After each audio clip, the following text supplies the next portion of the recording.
Hey y'all, I'm Sunny Shell, and tonight we're going to discuss crystals and the myths of their power. So sit back, buckle up, and let's get to the sunny spot on Skeptic Haven.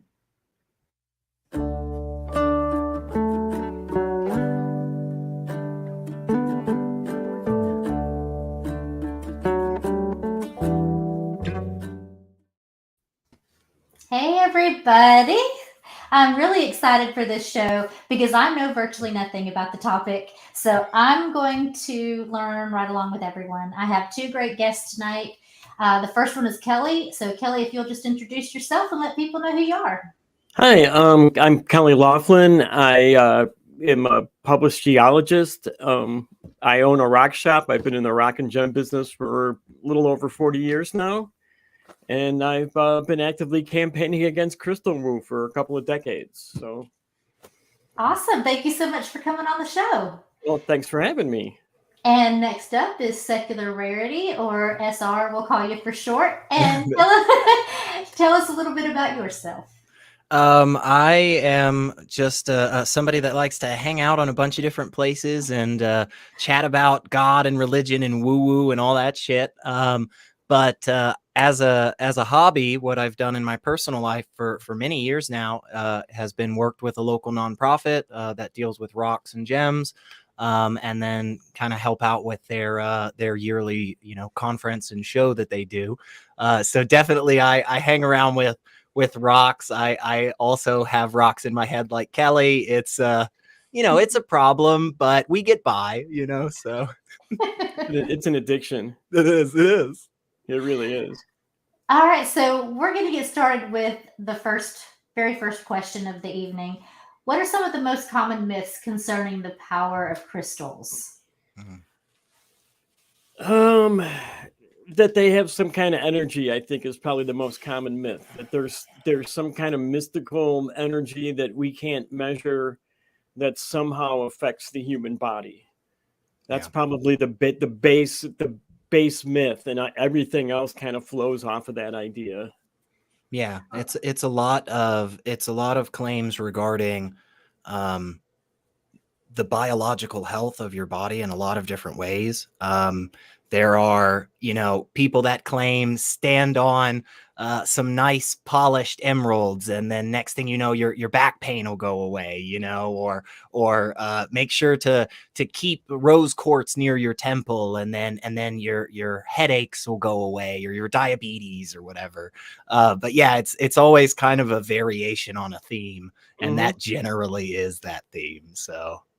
Right, And to be fair, with some of the subjective symptoms, like secular rarity just mentioned, the headache, or it may very well work. You may get a placebo effect out of it. So, Sure.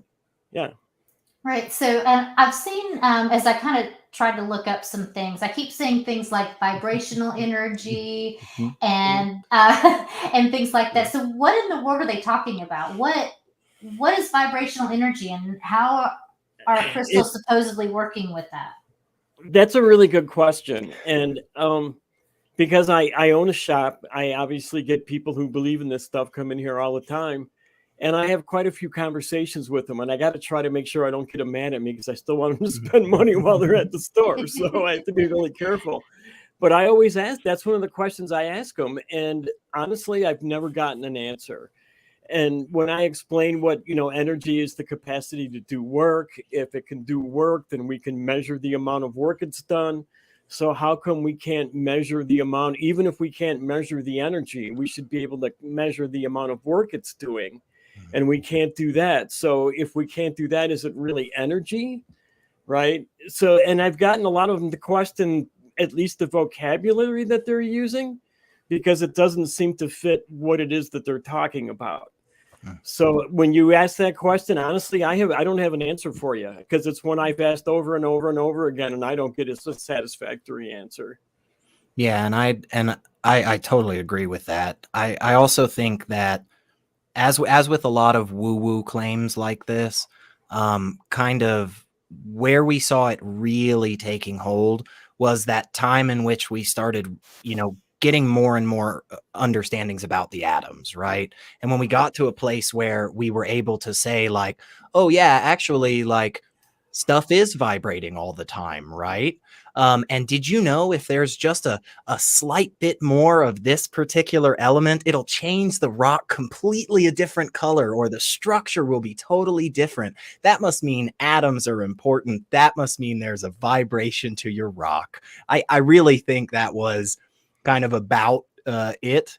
But before that, before we knew any of that, you know, they're very pretty. A lot of like crystals and rocks in general are just really nice, right? And so if you see something that makes you feel good, and you put it on kind of a table or an altar type thing, and you light a candle, and then, like Kelly said earlier, if that placebo effect comes through, that kind of confirms that stuff that you're saying, even if at the end of the day, yeah, like if you connect it to pretty much any device that can measure energy, you're just not going to get anything. It's never gonna move the dial. So Right. Yeah. So, okay, I hear people say, well, there's really no harm in it. If you know that it's considered pseudoscience, that it may just be a placebo effect, as long as you understand that there's no real harm in it. I don't know that I agree with that. So what is the harm in believing in the power of crystals? Secular Rarity, you want to go first on this one?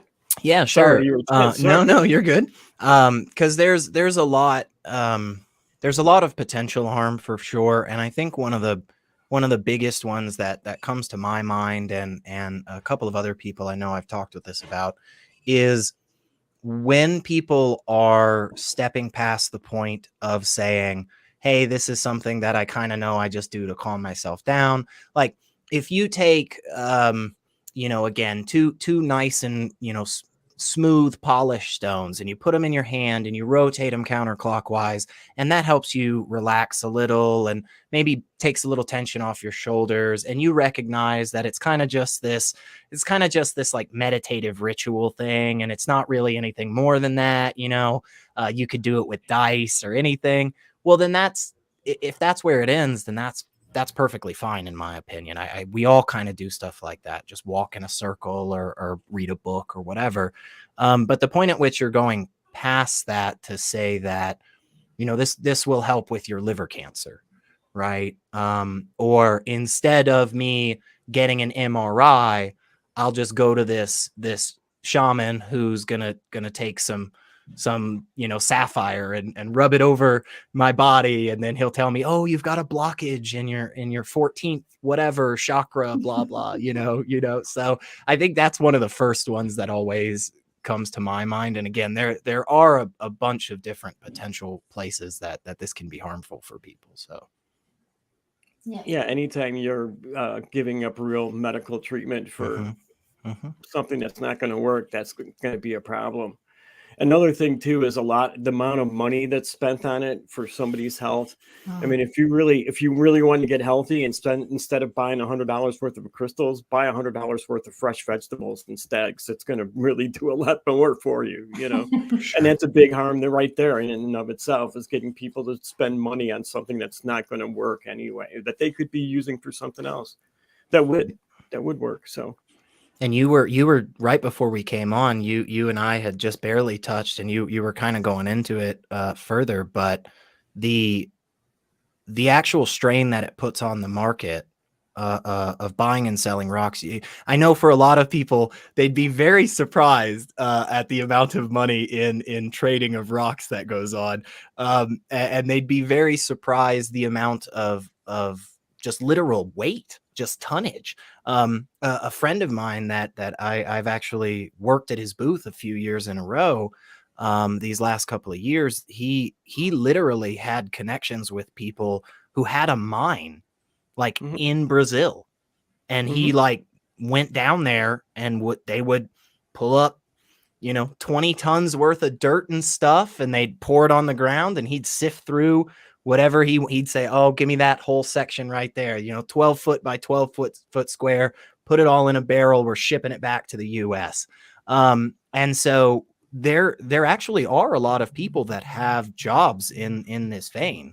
and make their entire careers off of them. Some of these people have been doing this for 50, 60, 70 years even. Mhm. And when you artificially inflate the market like that, that can have a lot of ramifications that people don't think about when they pick up one crystal for an extra $50, $100, right? I don't know if there's anything more you could speak on that, Kelly, because I mean, you actually having a store. It doesn't, see, I sell a lot of mineral specimens, a lot of things that the healing crystal people wouldn't usually buy anyway, right? So it doesn't affect that type of market for the most part, but it does affect the market of things that cost, say, $20 and less. And you take something that I was mentioning before we started the show about a piece of tumble rough, and this is a piece of like a rough piece of agate you would put in a rock tumbler to polish it up. You can buy that stuff for $5 a pound, and these people are selling one piece of it. Now it was going to be 30, 35 pieces in a pound. They're selling one piece of it for $5. And I'm sure some of them know what they're doing. I'm sure there are some other ones that bought them all from somebody for $2 a piece and really thinks that $5 a piece is what they should cost, right? Sure. I'm sure there's both of that. So I don't like to accuse people of ripping somebody off because they might have just been the one that got ripped off, right? But it's a real problem in the lower end of the market, the lower dollar end of the market. And it doesn't, in the long run, if somebody's going to really get into rocks and get serious about it and not just think that they're going to get cured from it, they're going to know later on that they were ripped off, and they're going to remember who did it to them. So, yeah, right. That's. So, in talking about this, Rebecca they had posted this earlier, and I just wanted to go back to it. Is there environmental harm as well with some of this stuff? Yeah, mining is mining any way you look at it. Sure. Yep. I mean, we've gotten better in the more industrialized countries about cleaning up post mining, but it's not happening at all in other parts of the world. It's just not. Yep. So yeah, there's definitely environmental problems with mining. I will definitely say that. And there are a handful of vendors I know that I've worked with, because my stuff definitely is more a lot of wholesale stuff. It's, somebody's trying to get, 20 pounds of paint rock or something, right? But I know vendors that have refused to work with, various mines all over the world. And this is one of the reasons, and not even just, the damage that's being caused to the environment of this area, but the people as well, right? Because if we can use 6-year-old kids to do this, a lot of these companies are going to do that because they know that labor is going to cost less and have less regulations for them, which is terrible. It's terrible that is the case in some places around the world, but it is. And if we kind of artificially increase this demand, well, the supply is going to follow. People are going to mine extra hard. And I mean, I remember a few years ago when the coup in Myanmar happened, and I had a vendor that was setting out a bunch of rocks and like literally had to put signs up that said, like, this was like, I got these rocks from Myanmar back in 2010, right? Like long time ago. These are not brand new. I don't know 100%. This person's always been trustworthy. So I don't think they were lying to us. But yeah, there are people out there that for sure don't care. And if you're telling me I'm getting a deal because of shady practices, they're happy to take that deal. So yeah, if we have people out there that are asking for more jade simply because they want to, sleep with it at night, it's like, well, that puts more risks out there for people. Yeah, I remember when the African diamond mines were going on. I said I will never own a diamond because of that. So instead, I got a rock, what I felt was just a little rock, and it's not. I would not wear a diamond. And it frustrates me because now what I'm hearing is there could still be exploitation happening with just about anything that I wear simply because of definitely. woo or, whatever, people inflating things for their own gain. That's really frustrating. I was actually going to bring up blood diamonds, so I'm glad you mentioned it first. But we're seeing that going on now with from Pakistan, and I don't know where a lot of that money is even going to, because a lot of it could be going to terrorist organizations. I have seen it reported that some of that money does, and I don't know. I have stopped buying directly from there as a result, because I don't know where my money's going anymore. So. And that can translate into, I mean, you'd just be surprised how quickly dealing with rocks and gems can get you involved in lots and lots of other industries. Again, they're everywhere, guys. Like rocks are freaking all around us. And, next thing you know, there's somebody standing there and they're talking about this, this dig site that they have. They don't want to exactly tell you how they got connected with it. And then next thing you know, they're holding up two seemingly 3,000 to 4,000 year old clay figurines that again came from this area, Indus Valley kind of ancient civilization stuff. And you're sitting there looking at it going, wait, was this legal? Did you just smuggle this out of another country? Holy crap. But yeah, unfortunately there are a lot of different very easy ways for this to become a lot more shady. Again, there are definitely some very trustworthy people that have spent their whole lives just trying to do stuff exactly like Kelly and trying to tamp down on all that garbage and bad practices. But yeah, unfortunately, even here in the US too, there are places that have had terrible practices and had to be closed for various reasons. So it's prevalent in any business, honestly, but it's really prevalent in this business because it's easy.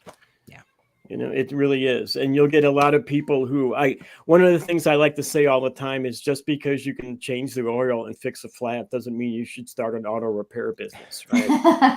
And that's what happens with this business is people, somebody goes to the fair and they see somebody selling crystals at the table and think, oh, wow, this would be a great way for me to make extra money on the weekends. And they get into it without really understanding anything about it. So it's hard work. Yeah, it's not hard work, and there's a lot of knowledge that goes behind it too, if you really want to be good at it. So and heavy materials, right? I'm sorry, what was that? I was saying heavy materials. If you want to go from show to show, it's a lot of weight normally. Yeah, so. I ruined my back, that's for sure. There was many a day I wished I had gotten into the feather business instead. Well, I'd like to ask you another question here. What is this? We're talking about this. We've used the term rock and crystal interchangeably. Mm-hmm. So what is, or is there a difference between a crystal and a rock? Or is there such a thing as just a rock? Yeah, there is just a rock. A crystal is always a mineral. And that's one of the properties of a mineral, is that it does have a distinct crystal structure. So when you say crystal, it pretty much tells me that you're talking about a mineral. Now, a rock is composed of different types of minerals. So it'll have 3, 4, 5, or 6 different minerals all mixed together inside of it. So that's what a rock is. And when you see a crystal, it's all one mineral. Hopefully that explained it well. That does, yes. And there is a lot of, I will say, so first off, there are a lot of rocks out there, and sometimes it's as simple as what side of the river you got it from. So if you are on the south side of a particular river here in Tennessee, then it's Tennessee paint rock because you're still in Tennessee. But if you are on the northern side of that river, it's Kentucky agate. It's the same damn rock, looks the same, That's just the way it is. In one state it's Bear Creek whatever, and then in the other state it's blah blah. And so there are some things out there where it's a little bit more of a wiggle room. And there are also a lot of jokesters in this industry. So first time I ever heard this joke, I was like 8 years old, and I ran to my father and was like, "Look at what I've got." So I had a rock, and I wasn't sure what it was. And I ran up to one of the old heads there, and he said, "Oh, well, that's some leverite." Right. And I said, "Leverite? Oh my gosh." And I ran back and I told my dad, and he goes, No, Elliot, it's leverite as in leave it right there. Because it's not anything special. But yeah. But my son, he's 16 now, but when he was younger, he still does it sometimes. He would go outside and bring back just bags of any rock he found. And he would leave them on the porch, just all these rocks. And I said, "Don't put the rocks on the porch, put them somewhere else." I still find rocks in places. So maybe he's like he's a budding geologist, who knows. You were lucky he left them on the porch. Yeah. Well, he would bring him in the house, but then the dog loves to chew on rocks. I don't exactly understand that, but he'll chew on rocks. So he started leaving him on the porch. But so when you guys were getting started in this, what got you guys started on this path? I guess, Kelly, we'll start with you since you have all the rocks behind you. I just thought rocks were cool. I was a little kid. I always tell the story, and it's absolutely true. When I was 5 or 6 years old, I walked down the street and I took a rock from everybody's driveway, and that was my first rock collection. And they were all just pieces of limestone. They were all the same rock. They just came from each person's driveway, and I brought them. And my mom threw out my rock collection a few days later, of course. But that was my first rock collection, and ever since then, I've just been interested in rocks. So it just got worse and worse. It's like an addiction. And the more you immerse yourself in it, the more you get immersed in it. So. Yeah. That was a pathology, huh? That really is about it for me too, man. Like just one day I just picked up a rock, and then from then on was like, man, this is cool. And it just so happened that my father had just recently found this local gem and mineral society, and they offered classes, and they did once a month meetings, and you come in and there was somebody there talking about, their time up in Alaska digging for something, or, this guy who has spent the last 4 years of his life, going down to Gulf shores and looking for rocks or whatever. And, next thing I know, I'm sitting in a class learning how to do wire work. I'm doing lapidary. There was a point at time they were teaching how to make chainmail. I thought that was getting a little bit far off of like the rock focus, but it did sound really cool. But yeah, you pick up a rock, and I don't know, maybe you do actually feel the vibrational energy of it. But yeah, well, I've had a lot of women tell me they feel it, and I just don't get it. I don't feel anything. There's a study they did in England. They never published it, unfortunately, but they took 80 some odd people, I think 84, and split them into two groups. And they gave one group real crystals and another group crystals that were made out of acrylic. And they told both of them that they would feel the energy out of them if they really tried to feel it. And the same percentage of people felt the energy out of the fake crystals as they felt out of the real ones. So it just tells me that it's just power of suggestion, that these people think they're feeling this energy, but there's really nothing there. Oh, absolutely. I remember when I was in college, I had to take an elective course, and I took altars, images, and rituals. I thought it sounded pretty cool, and what better thing to do with my time in college? And this one girl who was a pagan, and she would say, she brought in and made an altar, and she had all these crystals, and she had like wands made out of crystals and things like that. Okay. But she cautioned us that if we do this, we have to purify the crystals because they carry the energy from other people. Oh, sure. And so if someone is engaging in dark arts, you can end up, and you cast a spell, you can end up carrying that dark energy on. So Yeah. I just found that quite, I was kind of amazed that people actually believe that stuff, and this kind of looked at her strange. But that just goes to show that there are people who believe things with crystals that aren't necessarily tied to health, like we were talking about before, but they actually center their life around it and do rituals and do they make decisions by whatever they do with their crystals. And I don't understand what purify. I don't know how you can purify a crystal's energy, but hey, whatever. Do you see, do people come into your shops, or have you been around people who are using it for that type of a purpose versus the health type? It comes back to that same thing, that vibrational energy that affects, because they think it's affecting them and the world around them. And one of the things I like to point out when they talk about that is, if you think that that's happening, then everything is affecting you in that way. The chair you're sitting on, the building you're in, the car you just walked by, everything would be affecting you on a vibrational level. And I think they failed to think about that. And yeah, that does happen. And I've even had people tell me that when I've talked to them that I shouldn't that I shouldn't get on their religion, that people have the right to believe whatever they want. And I'm thinking, first off, I've never heard of crystals being part of historic paganism anyway. It's kind of a new age thing. I like this to say and spell new age as one word, so it rhymes with sewage, newage. So it's pretty much a new age thing to me, right? And that's going to stick in my head now forever. Thank you. I'm glad.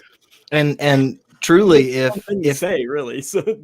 people, I mean, just like what you were saying, Kelly, like, there's so much limestone in Tennessee, like, it's everywhere. And if limestone has any power whatsoever, like, it's just constantly around you. Like, so much of Tennessee was underwater for so long. Like, it's just absolutely every single place you go. Almost anybody in Tennessee that has a garden knows how much limestone and clay there is here, because you have to freaking get around it somehow to get your plants going. And so, like, yeah, if really all of this stuff is having that effect on you, like, oh my gosh, there's a lot going on. But I have known people that for sure they do some type of, not really like runes exactly, but like, you know what I'm talking about with like runes, where it's like a couple of different like inscriptions and you like toss them and then you kind of read them. I've had people that have done that and told me that's how they make big decisions with their lives. I've had people that have told me certain rocks they keep when they're sad for whatever reason, or certain rocks they keep for luck, all of that type stuff. And again, I mean, if this is a placebo type thing, if that this is just something that I do because it kind of relaxes me, like a fidget spinner, like if it's something like that for you, I completely understand that. I'm constantly, twitching my fingers or, my leg or something. So yeah, there's nothing wrong with that. But if you're thinking that it's doing that because of some extra additional aspect of the world, I mean, Kelly and I have probably inhaled more rock dust accidentally over the years of our lives that we would be superheroes at this point, like we would be yeah, sorry. So, shh, don't tell him. Well, that actually brings up a good point, because I saw one where there was crystal infused water bottles and things like that. So now, are there crystals or rocks that can actually have a toxic effect if people don't know what they're doing? Sure. Asbestos. Asbestos, yeah. Yeah, there's arsenic based minerals that would leach into the water. Sure. And sometimes there are things that are radioactive, right? Anything that's going to be fluorescent, you have to be careful. You do want to keep a Geiger counter close by.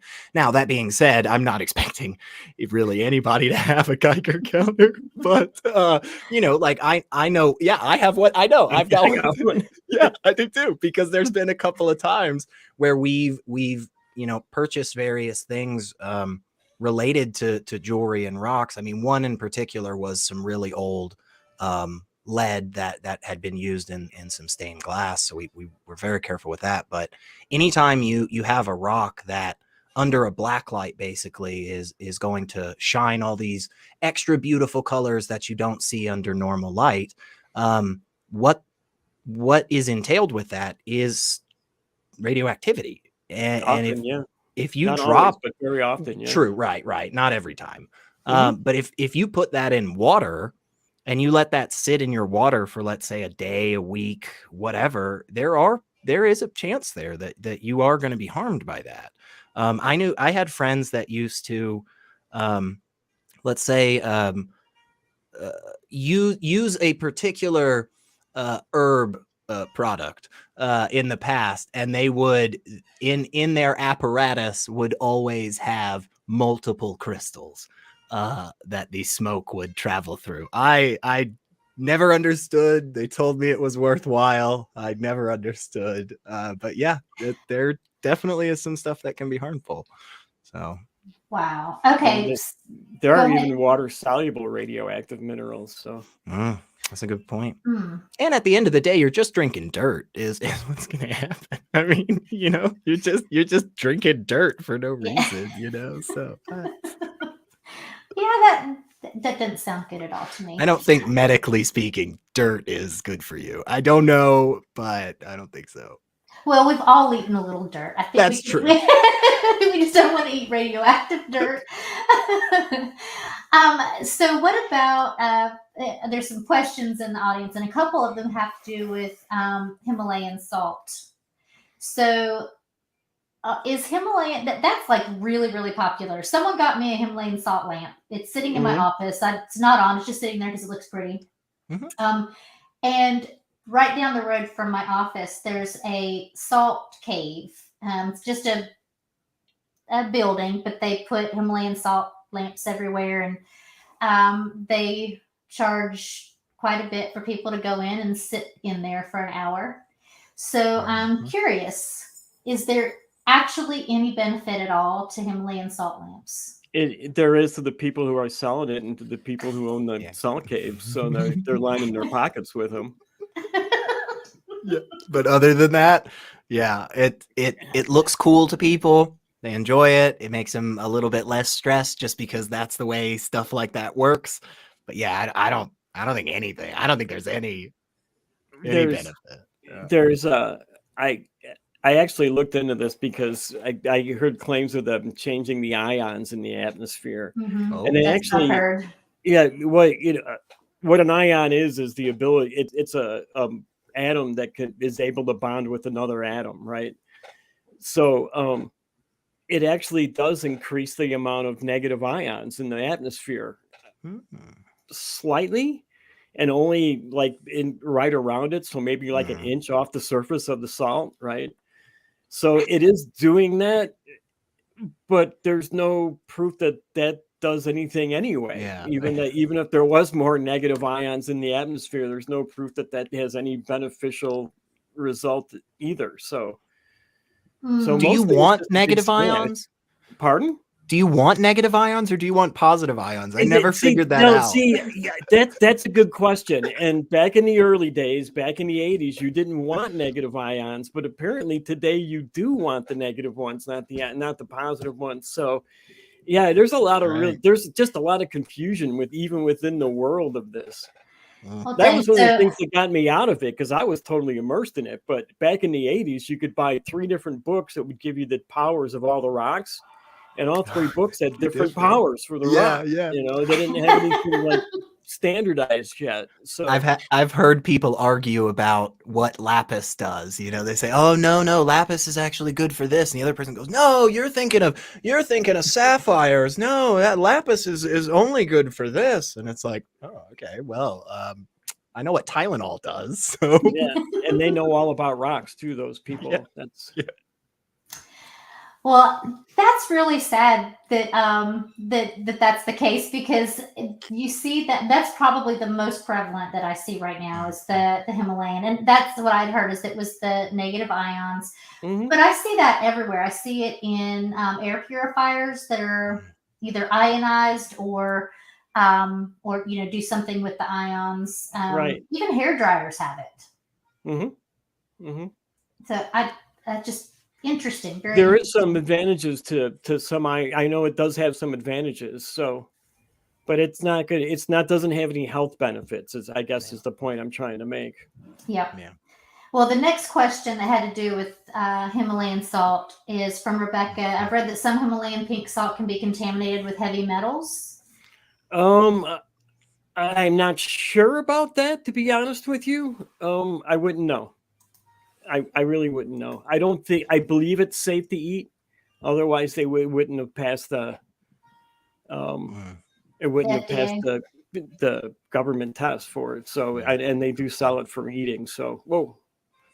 Yeah. But it is, again, I mean, like we had said a second ago, like it is worth knowing a little bit more about what you've actually got, because there are some things that are going to hurt you. They are, you know. Right.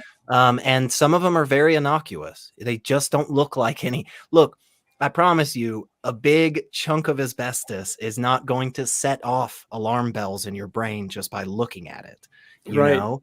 And so it's not in a rock form that asbestos is a problem. It's when it's powderized. It's when you inhale it.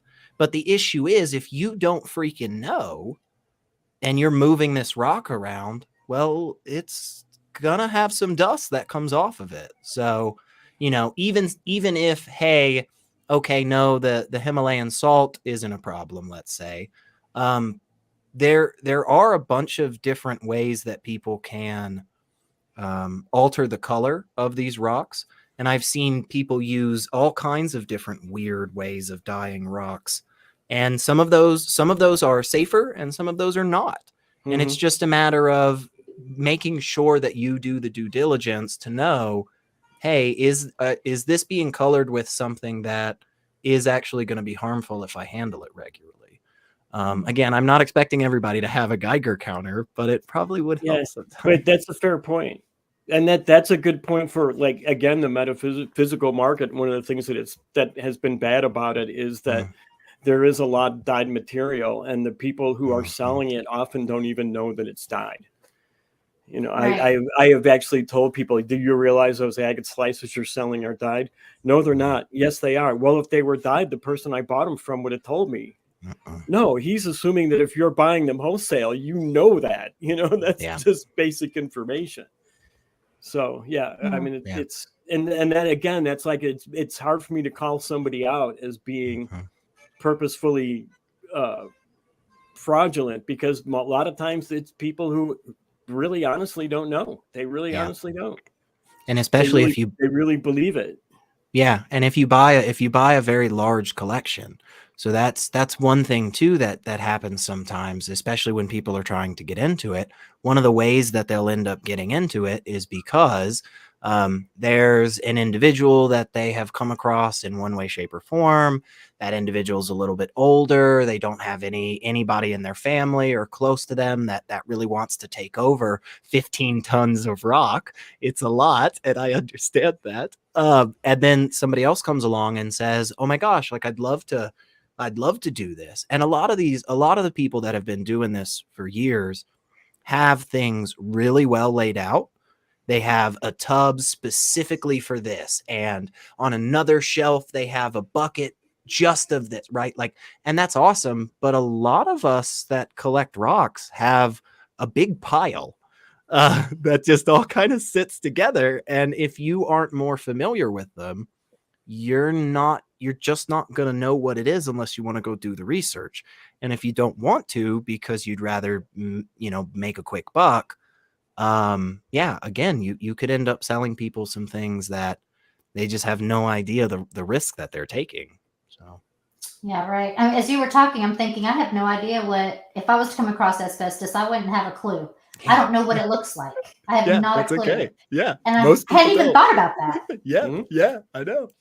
Now I'm going to go look up what asbestos looks like. Yeah. I think they stopped using it in homes and residential buildings long time ago. So They You will. can still find chunks of it in some places, though. really, If you're in the right place, sure. Wow. Yeah, and some There's a- buildings, as far as industrial use, as long as it's not disturbed, it's still there. It's only whenever Mhm. they go to renovate or anything like that That they they have to start worrying about it. Yeah. Yeah. So, yeah, I still want to know what it looks like so that I avoid it. I don't even want to go near it. So there was another question from the audience. This is from Kat the Humanist. Do you guys know anything about fairy crosses? I have no idea what this is. I do. Yeah. Please go ahead, Kelly. It's a mineral called storolite, Mhm. and it's actually a type of mica. It's in the mica family, and it'll sometimes do a twin crystal that looks just like the shape of a Christian cross, and they're called fairy crosses. They were actually back in medieval times often carried by people who went on pilgrimages to the Middle East because they thought it would bring them luck. And it's nothing more. I mean, it's super fascinating to me. Don't get me wrong, but it's nothing more than just the standard way that this particular mineral wants to form. That's one of the things that's really cool about a lot of different crystals that are out there. So when you pull a sapphire out of the ground, it doesn't look like what you're thinking, right? The same with an emerald, the same with the diamond. But there are certain structures and patterns that you look for. So like when I went digging for sapphires, we ended up finding a good handful of them, real tiny pieces. You couldn't cut them or nothing, just to have a few sapphires that we dug up. But while we were there just so happened to be an individual that had been there for the 3 days before us, and he was coming back for his final day. And one of the sapphires he had found was about as big as from here to the end of my pinky. But it has a particular, and please, Kelly, if I'm remembering this incorrectly, correct me, but they're hexagons. Like they form in this particular hexagonal shape. And that is one of the ways that you can distinguish them from some other things that are going to look similar. And so, yeah, I mean, it definitely is just the most mundane thing about the crystal. Mhm. It's like, why does it do this? Oh, because that's just the way the structure forms, It's just the way it happens. Yeah. Yeah, goes it's back- cool. That goes back to when you were asking me about crystalline rock, and I was talking about a distinct lattice structure. And each mineral has its distinct lattice structure, which translates into the shape of the crystal that it forms. Yep. And that's one of the ways that you can tell just by sight, or at least narrow it down to what mineral you're looking at when you have a crystal to look at. Like a gypsum rose, right? Yeah, I mean, right. it's this formation that appears to have this bloomed rose look to it, right? Ooh. And so they're gorgeous. They're absolutely gorgeous. And I get it that somebody that is just coming across this for the very first time in their life, or especially if there is some background of, why this is a bigger deal, and they come across something like that, especially, imagine being out in the woods for 2 weeks and having this big existential crisis, and then turning over to the left and you see one of these fairy crosses, lying on the ground. I could see why that would be particularly powerful for people, but it'd kind of be like looking up at the sky and seeing a V of geese flying, because that's just what they do for whatever reason, that's just the way it is. So, Mhm. but they are cool. They look cool. I mean, they look nice. Yeah. You just kind of reminded me. So I live in the mountains of North Carolina, and we have ruby mines Yes, you and do. emerald Yeah. mines. Yeah. And so I would go to the ruby mine. I used to go a long time ago. I took the kids when they were little, and they would have a big tractor that would go into the mine and just pull out a whole bunch, bring it over to where you were, dump it out, and then they take buckets and throw it in front of you, and you just go through. And sometimes you could find some really big rubies, not Cool. always, but they could be any kind of size, and then you would go in and pay to have them turned or whatever tumbled or polished, whatever. Mhm. And we just thought that was the coolest thing ever. And my kids loved to do that kind of stuff. I think that's a great thing to do, a great fun experience. And it didn't cost a whole lot. Just, they just dig into the mountain and bring it to you. I think that was kind of cool. So you guys reminded me of something kind of fun. My kids and I used to, every spring break, we would do some kind of trip rock collecting. We went all over the country doing it. Yeah, we had a lot of fun doing it. It is really worth it. Were you in the Franklin area? Yes, absolutely. Yeah. Now I'm about probably an hour and a half from the Flint area. I'm right at the foothills of the mountain before you go up. Oh, cool. And cool. So, yeah, that's exactly what I was talking about. That's a great place to go. So here's a kind of a funny thing from our producer, Wes, that I decided to go ahead and share. So what kind of crystal is best for curing gullibility? A very heavy one that's aerodynamic. Farron Salas said, would it be fool's gold? Fool's gold. I was going to say, producer Wes, I actually have this particular crystal. It's just in the other room. So if you go ahead and send the check in the mail, I'll make sure to get that. That's the best. That was the best answer. That'll cure. It'll be a good, cool $100, and you won't ever do it again. Exactly. So, okay. So now I want to talk about some of y'all's favorite crystals and rocks, because we have about 15 minutes before the end of the show, and I want to see if maybe you might share some of your best ones. Kelly, do you have any couples jumping out at you? Probably my favorite mineral is also used as a gemstone. It's called tourmaline. And I like it because it makes really beautiful shapes, and it comes in just about any color you can think of. And I don't know if I have any behind me. Oh, I got a black one. Oh, some big black tourmaline crystals. Oh, wow. Oh, that's beautiful. That is gorgeous. Yeah, that's not a bad one. No. I've got a whole bunch at home in my collection. This is just more really just a bunch of rocks. Well, do you have rocks that you like more than others? Not just crystals, but rocks. I collect a certain type of crystal shape. My rock collection got way too big for my house. It was taking over everything. So I decided to cut it down. A lot of it ended up out in the store. I gave some away, but I really cut it down. And I started to collect what's called the scepter crystal. And it's like a quartz crystal. It happens in quartz where it'll grow and then it'll start a second growth. And so it'll make a tip on the end of it. So they often look like mushrooms or a piece of the male anatomy. Mm-hmm. Believe me, I've heard all the jokes. And but they're pretty rare and they're hard. And most of the time they're pretty small. So I started collecting those. And I've got over 400 of them now, and the whole rock collection takes up like 1/10 of the space that my old one did. So, oh wow, that's so cool. Yeah. What about you, SR? So one of the oh yeah, that's gorgeous. That's gorgeous. Sorry, see the shape. Yep. Okay. Yep.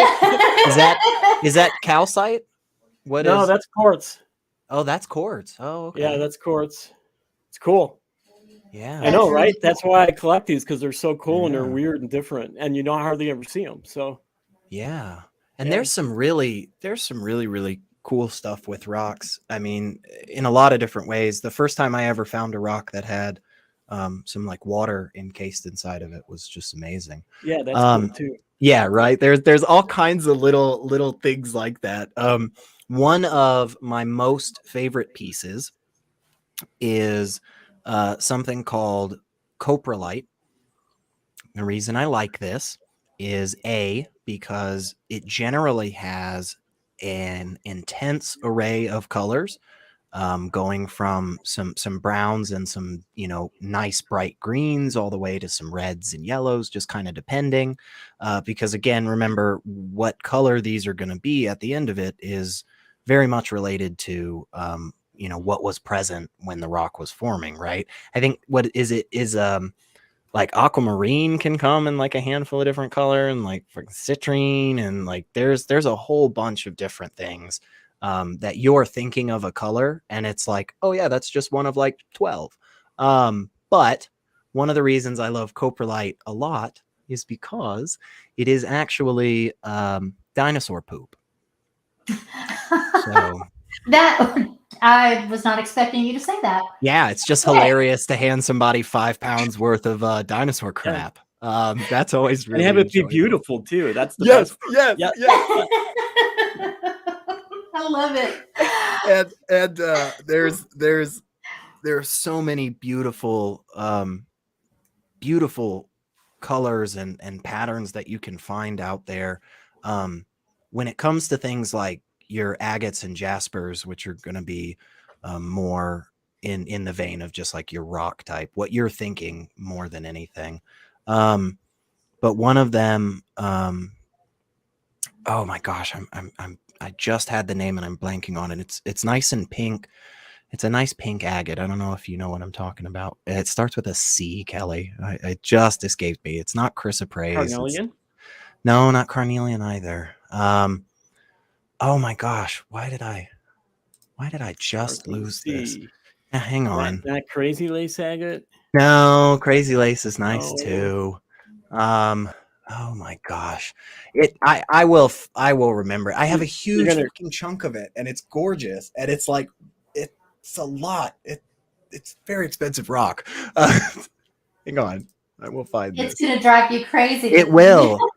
It will. I hate it when that happens. It's not. Oh no, go ahead. I'm sorry. I'll be quiet for a second. Someone said Chalcedony. That's not what I'm thinking of either. I butchered that. That's okay. Everybody does before they hear it actually pronounced the first time. So don't worry about it. I'm going to figure this out. All right. Well, you're looking at we kind of touched on this a little bit earlier, very, very briefly, but one of the other comments from the audience was asking about the difference between rock, gem, crystal, mineral. And so while he's looking that up, I figured we could just briefly go through that again real quick. Only minerals crystallize. So a crystal will always be a mineral. To be a mineral, it has to have a distinct molecular lattice structure, which creates the crystal shape. So minerals will always be a crystal. Rocks are made of more than one mineral. So you can have 2, 5, 6, 8 different minerals inside of one rock. And the word gem is a bit more nebulous because a gem is just something you use as ornamentation in jewelry. So a gem could actually be made of plastic or glass. Yep. Okay, that makes sense. It's an R. It's at the end of it is a C, but it's rhodochrosite. I've got a big fucking chunk of rhodochrosite. That is just that's not agate. Gorgeous. No, you're right. You're right. If I said it was a C, I said it started with a C, Kelly. So I'm glad I got rock right. But no, there's a lot. That's one of the biggest things that you will find out very quickly is there are like thousands of rocks to try and remember. And you get through like the first 5 and you feel real good. And then you're like, oh my God, I have no idea what the rest of these are. And then of course, sometimes you find, first you go, oh, look, this is hematite. And you're like, oh, okay, I know what hematite looks like now. And then somebody says, hey, here's tiger's eye. And you're like, oh, okay, I know what tiger's eye looks like. And then somebody shows you hematite and tiger's eye together. And you're like, oh, I didn't know that could happen. Hang on. Go ahead. I'm about to say there's 5,000 minerals, 800 rocks. And then you get some things like agate and jasper, and there's literally 10,000 or more types of agates and jaspers. So the amount of vibrational energy is just it's blowing my mind. And there's a huge wide range of different vibrations. So. Right. Exactly. All right. We just had somebody come in the store just yesterday. Kind of funny story. And sardonyx is agate that's brown and white striped. and he did not understand that sardonyx was agate, and wouldn't believe it because they didn't have the same energy. Oh my Really? God. So there was no way they could chemically be the same thing because they yeah. didn't have the same energy. Oh, well, he knows his stuff right there. He's got it. Yeah. Were you fact Jeez. checking me? Oh my gosh. So Were you I would fact checking me on the sardonyx? No, I was looking it up to remember what it looked like. Gotcha. I was just looking it up to remember because I was like, oh, I know I've heard this, but what does that one look like again? Yeah, because you do. There's so freaking many of them, and again, there are a handful of them that it's just like, yeah, most people call it this. Some people It can call be it very this. confusing. It can. Really, really confusing. And I think that's one of the reasons why there's so much kind of woo around this is because it's both easy to grasp and very complicated at the same time, right? And at first, again, if I just say, hey, look, basically most of the time what happens, bunch of like dust all sitting together, it gets like pressed, and then there's like heat, and then it takes a while, and like rocks and crystals, and it's like, oh wow, okay, yeah, I get that. That makes sense. But then, like I said, you're 5 rock names in and you realize that there's 5,000. And yeah, because of that, that leaves a lot of space for people to say like, oh, I get this. Like, I understand everything about this. And then, I mean, guys, I've been screwing around with rocks for a decade. And look, I just forgot the name of one. I have a 5-pound chunk of it sitting on a shelf. Like, so don't, if somebody tells you hold this crystal and twirl 3 times, like first ask them like, hey, what crystal is this? And what mineral is required to make that crystal? Because if they don't at least have that knowledge, they shouldn't be telling you about the vibrational energy. Oh, yeah, absolutely. What are those rocks that have the crystals on the inside of them? I can't remember. A geode? Geode. So I is never heard of those. I'm sorry. Those are, I love seeing those. Those boggle my mind. Are those rocks or crystals or both? What are they? They're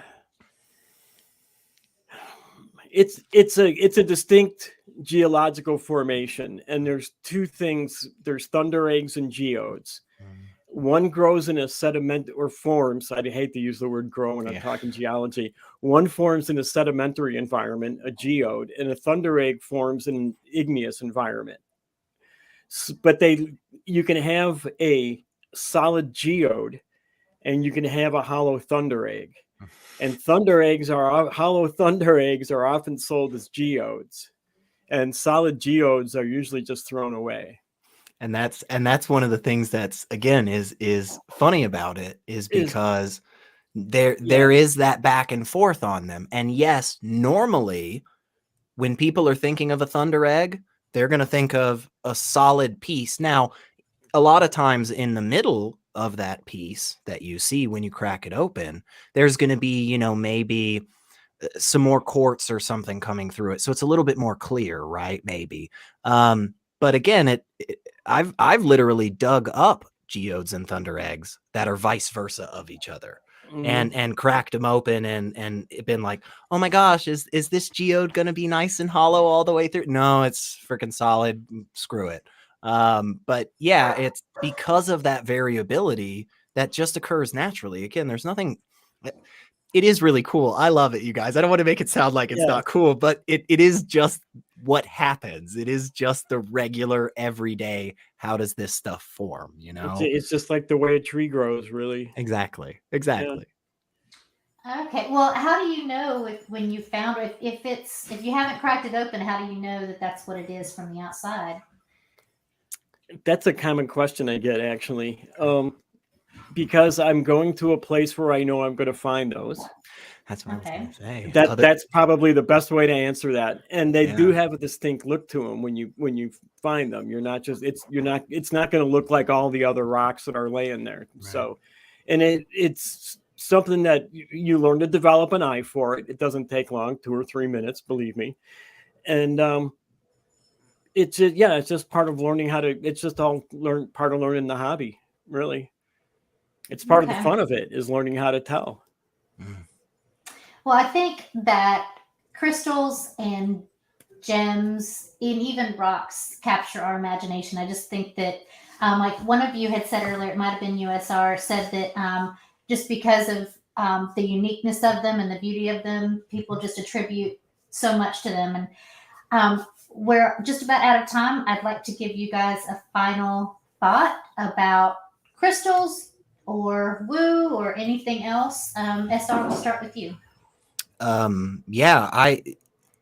There are a lot less people that work with stones than there have been in the past, for sure. One of the reasons there are a lot of people that are just older.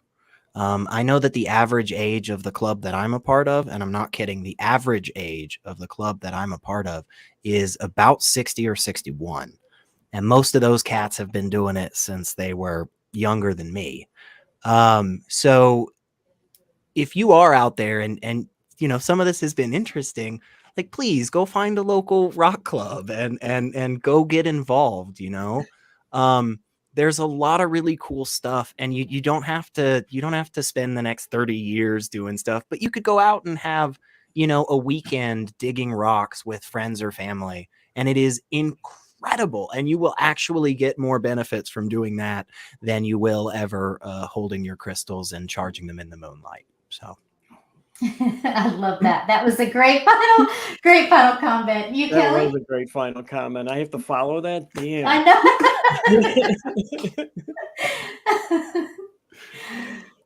Yeah, to reiterate that's a great way to put it. And I want to remind people that if you really do want to get into the hobby, find a reputable dealer, ask questions about the rocks. And if they can't explain how a mineral forms, they can't explain what the minerals are in a particular specimen, probably don't want to be buying from them. Like I said before, just because you can change the oil and fix a flat doesn't mean you should have a car repair business. So find somebody that's knowledgeable about it if you really want to become a serious collector. And there are clubs all across the country. There's probably one in your area within an hour's drive. You'd be surprised on how many of them there are. There really are a lot. And yeah, I encourage you, if you're interested in rock collecting, if you're interested in learning how to make jewelry, how to polish gemstones, there's going to be somebody at that club that'd be more than willing to teach you. So as one of those guys who's that average age of SR's club, we're more than happy to find younger people and pass our knowledge on to them. So, yep. Yeah, awesome. Thank you. I might have to get my son involved in that. See if he's still interested next. He loves rocks, always has. So I want to thank both of you guys for coming on. I do want to apologize to the audience because you were holding up those rocks and I like get really close to the camera. I'm trying to look at it and like I forget. There's actually a camera there. So everyone just saw it my nose. Sorry about that. I just get excited. What can I say? But thank you guys both for coming on. And thank you to everyone who was in the chat. They were really doing some great jokes in there. We have some great people watching.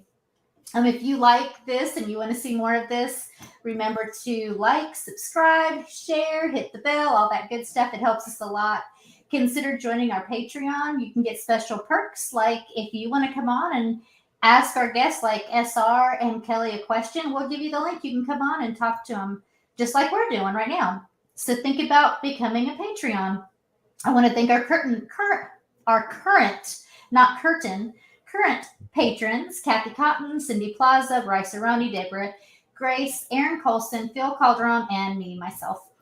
And thanks to our producers, Wes, Phil, and Kat, and the booking team, Aaron and Shane. Remember, we have other great shows on here, Secular Soapbox, Women Atheists Unloaded, and The Bible Says What? And our newest show, Global Atheist. It premiered this past Saturday at 2 EST. So check that out if you'd like to see that. And in the meantime, remember to always think critically. Good night, everybody.